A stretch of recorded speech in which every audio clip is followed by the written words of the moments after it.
Shalom. Bertemu kembali dengan saya, Dr. Septianus Hermanto. Hari ini saya akan membahas tentang talenta ibarat kecantikan seorang istri. Bacaan saya ambil dari Injil Matius bab 25 ayat 14 sampai 30. Nanti dapat saudara-saudari baca sambil mendengarkan renungan yang saya bawakan ini. Oke, saya mulai ya. Kristus mengatakan, hal kerajaan surga sama seperti seorang tuan yang mau berpergian ke luar negeri, yang memanggil hamba-hambanya untuk dipercayakan sebagian dari kekayaannya. Ada yang dipercayakan 5, 2, ada juga 1, sesuai dengan kesanggupan masing-masing. Kristus tidak menggunakan kata memberi, tetapi mempercayakan. Artinya, talenta-talenta itu tetap milik tuannya, tetapi mereka diminta untuk memanfaatkannya sebaik mungkin.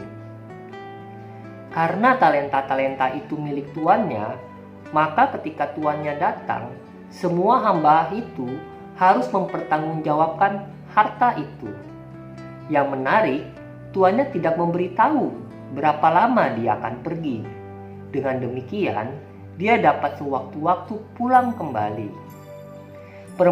Perumpamaan ini dengan jelas memberi pengajaran bahwa kepada setiap orang diberi kepandaian, bakat dan lain sebagainya agar semua orang dapat mengembangkan kerajaan kasih Allah di dunia ini. Semua orang menerima dari Allah talenta, tetapi jumlah yang dipercayakan berbeda-beda sesuai dengan kesanggupannya dan sesuai dengan rencana Allah. Yang perlu diingat adalah kita tidak diberi sehingga semuanya menjadi milik kita pribadi yang dapat digunakan sekendak hati. Allah hanya mempercayakan dengan pengertian suatu saat kita harus mengembalikan dan mempertanggungjawabkan semuanya itu kepada Dia. Seperti Tuhan yang tidak berpesan kepada hamba-hambanya kapan dia akan kembali, demikian juga Tuhan tidak memberitahu berapa lama dia mempercayakan harta miliknya untuk kita manfaatkan di dunia ini. Paulus mengatakan di 1 Tesalonika bab 5 ayat 1-3a sebagai berikut. Tetapi tentang zaman dan masa, saudara-saudara tidak perlu dituliskan kepadamu, karena kamu sendiri tahu benar-benar bahwa hari Tuhan datang seperti pencuri pada malam. Apabila mereka mengatakan semuanya damai dan aman, maka tiba-tiba mereka ditimpa oleh kebinasaan. Yang harus dilakukan dalam hal ini bukan berusaha menduga-duga kapan atau berapa lama waktunya, tetapi hendaklah kita senantiasa waspada, sehingga kapanpun Tuhan memanggil, kita telah siap. Janganlah bangga dengan jumlah talenta atau besarnya kemampuan dan kepandaian yang dipercayakan Tuhan kepada kita, karena jumlah yang besar justru memberi kita tanggung jawab besar juga. Yang dipercayakan 5 talenta mengembalikan 5 talenta, ditambah dengan 5 talenta laba usahanya. Yang dipercayakan 2 talenta mengembalikan 2 talenta, ditambah dengan 2 talenta keuntungannya. Ingatlah bahwa jumlah talenta yang banyak akan menjadi sia-sia dan malahan dapat menjadi bumerang bagi yang menerimanya kalau dia tidak dapat atau mau mengelolanya secara optimal. Kitab Amsal bab 31 ayat 30 mengingatkan, kemolekan adalah bohong dan kecantikan adalah sia-sia, tetapi istri yang takut akan Tuhan dipuji-puji.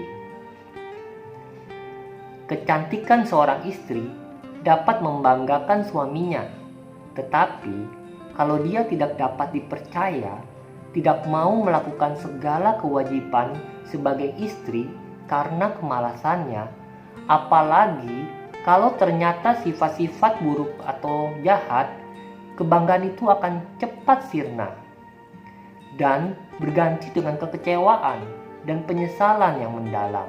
Kecantikan wanita, seperti juga talenta-talenta yang dipercayakan Tuhan, adalah suatu anugerah Allah yang harus terus dikembangkan sesuai ajaran Allah, supaya semakin menjadi bermanfaat, baik bagi dirinya maupun bagi banyak orang.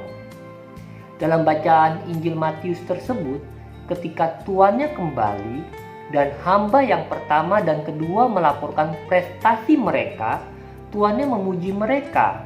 Tetapi yang menarik, yang dipuji bukanlah prestasi mereka, tetapi kesetiaan mereka.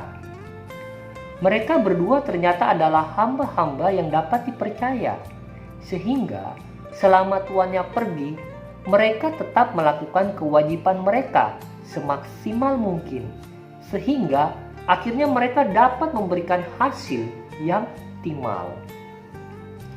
Allah memberi kita akal budi dan kebebasan untuk dapat mengelola talenta yang Dia percayakan. Apakah saudara dan saya mau menggunakannya sesuai dengan kehendak Allah, atau kita malahan mencoba memanfaatkan itu untuk kepentingan dan kesenangan atau kebanggaan diri? Dalam hal inilah kesetiaan kita diuji. Bacaan Alkitab yang kita renungkan hari ini sekali lagi mau mengingatkan saudara dan saya, berjaga-jagalah senantiasa, karena Allah dapat datang setiap saat. Berjaga-jaga dalam hal ini adalah bekerja semaksimal mungkin dengan menggunakan talenta-talenta yang Tuhan percayakan dan menggunakan kesempatan yang Dia bukakan. Lakukanlah semua di dalam jalannya, karena justru ketika kita dapat melakukan segalanya dalam jalan Allah dan membuat sebanyak mungkin orang mengalami kasih dan kuasa Allah, disitulah kita akan menemukan kebahagiaan sejati. Demikianlah renungan yang dapat saya bagikan hari ini. Sampai ketemu di video saya selanjutnya. Bye, Tuhan Yesus memberkati.